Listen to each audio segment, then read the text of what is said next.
Welcome to the Fear and Greed Business Interview. I'm Sean Aylmer. We talk a lot about electric cars. We're seeing a lot more of them on the road, and there's been a huge debate in recent days around the government's proposed national emissions standards.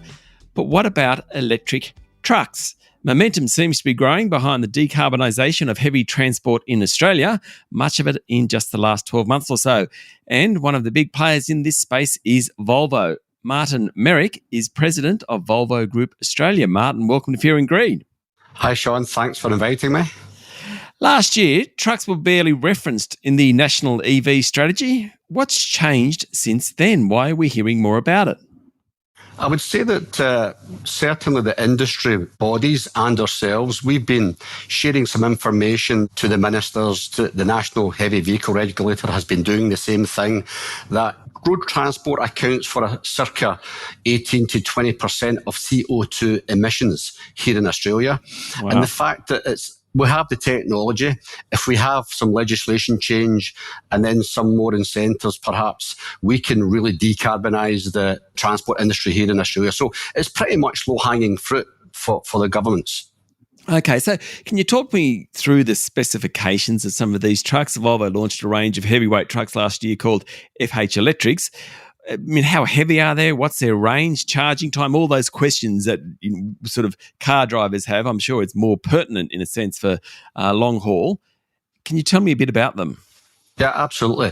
35% of our freight task in Australia is urban.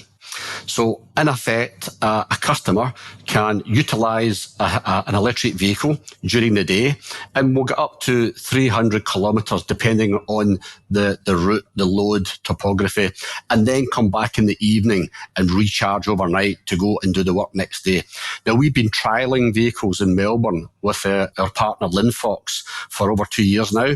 We now have the heavy-duty FH here. The FH Electric is actually the International Truck of the Year, the first time ever an electric truck has received this accolade. So these vehicles can do the job now for 35% of the freight task. If we then look at between, let's say, Adelaide, Melbourne, up to Brisbane, roughly 80% of the freight task in Australia is on those routes. So we know that for interstate, we need some charging infrastructure. So the vehicles are there, they can do the job, they've been tried, tested, and in fact, we took a heavy-duty BEV from Brisbane all the way to Canberra. So that was a round trip of roughly 2,500 kilometres. So we had to charge the vehicle, top up 3-4 times on the route down there and back. But as we say, if you want to have zero emissions, reduce pollution and reduce the CO2 overall for the climate, then the solution's there already. Pardon my total ignorance on this, but I presume charging a truck is pretty much the same as charging a car? No, it will be different. The size of the truck and the batteries and such like. If it's let's say a slow charge, a DC, an AC charge, it will be maybe 6 to 8 hours. We then have fast chargers. And again, battery technology, charging technology is developing. So it won't be long before we've got, 1 megawatt chargers and, it's fast chargers, as we say. And we could be like 45 minutes for a full charge. But generally, what we've been seeing during our trials, that we just need to top up the batteries as we go. So, the solution's there. There's absolutely more to do for infrastructure across these major routes, but we can show customers are actually testing and proving that these zero emission vehicles can do the job. What about their weight? Because I was reading somewhere that some of the states who are slowly coming on board, they seem to be somewhat concerned about the weight of some of these vehicles. Yeah, we've been working very closely with state government. We now have 4 of the states. Queensland was the last week to announce major routes and a map, if you like, route map that we can run the heavy-duty battery electric vehicles on that. Now, compared to a diesel, they're roughly 2 ton heavier. So on the front axle and rear axle, we now have 8 ton front axle load and 18.5 ton rear axle load. So our vehicles can run fully in Queensland right now. And we have a customer who ordered the very first FH Electric, a Queensland family-owned business, Followmont Transport. And Mark Tobin truly believes that he wants to be a leader in actually decarbonising his business in the transport industry. So that vehicle was handed over last week coinciding with the announcement from the Queensland government, so we can operate these vehicles safely. And we did trials during that period. We had a long trials, intensive trials with data loggers, working with TMR, Queensland TMR and the NHVR to show that these vehicles can operate safely. Stay with me, Martin. We'll be back in a minute.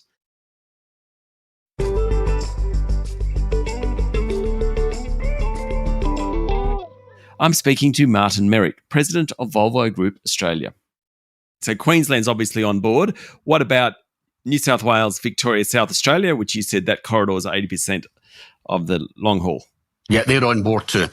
So we're seeing progress there, and some are like 1 and 2 year trials, which is fantastic. That means that we can get the vehicles out there with our customers, with their customers, and the general public also. I mean, if you take, for example, a major urban area, to have zero emission vehicles there is fantastic for the community and society at large. Okay, what about the federal government? What's its position in this debate? Federal government, as far as I'm concerned, they've got a strong desire to work with the transport industry to decarbonise the transport industry. So you know that there is ARENA, and ARENA has been part of some of the work we've done, particularly with Team Global Express, with 36 Volvo medium-duty vehicles sold to Team Global Express as part of the ARENA project. So the government at that level certainly are on board. At the same time, I still feel there's more to do to accelerate the adoption rate of battery electric vehicles. So how do we do that? Is it about the infrastructure? I would say that we have to work together. The collaboration between the industry, the OEMs, government at all levels, federal, state and local. And again, of course, academia with what they're doing and how they can support it. If everyone works together, we can accelerate the transition. Today, we can run vehicles when they charge back at base, but to truly get the real potential and full potential, we need charging infrastructure, and we need to support the industry in the transition. Battery costs and what we see right now is of course, a total cost of ownership is a hurdle we need to work with the customer. So if everyone works together and we think about this strategically, then we can accelerate the transition. So where do you think we'll be in 10 years? What's the goal here? Of course, we don't share our future plans overall, but we know that we've made a clear commitment that we will be net zero emissions by 2050. That means most of the trucks on the road are a 10-year-old running population. So we need to be providing fossil-free transport solutions by 2040. Now, we don't believe it's a single silver bullet with electric vehicles. We will continue to invest in internal combustion engines with renewable fuels. We're investing in fuel cell electric vehicles, and we believe that across the range that we have, we will be able to achieve that target by 2040. By the announcement that we've seen that was released by the state government in Queensland last week, and having 3 other states on board, we have our factory here at Wacol. We've been here for 52 years building Volvo and Mack trucks, and that gives us the green light to invest even more to build battery electric vehicles right here in Australia at our factory at Wacol. So it's all coming together, and I believe that if there's more working even closer together, our customers have a desire. So all levels of government, industry, academia, we can accelerate the transition. Martin, I'm not sure whether you're going to answer this question, but you talked about alternative fossil fuel-free options like internal combustion engines with renewable fuel supplies.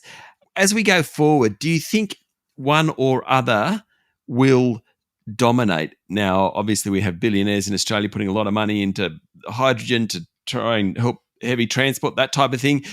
I don't really want to comment on that. I just want to know whether you think that one or other solution will dominate eventually.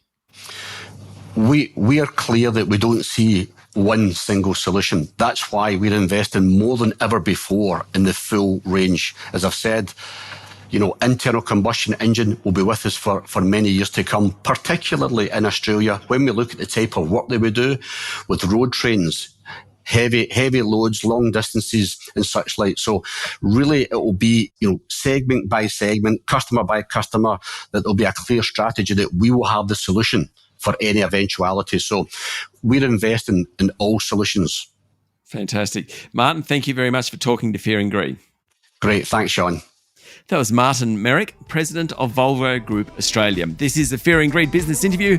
Join us every morning for the full episode of Fear and Greed, Australia's best business podcast. I'm Sean Aylmer. Enjoy your day.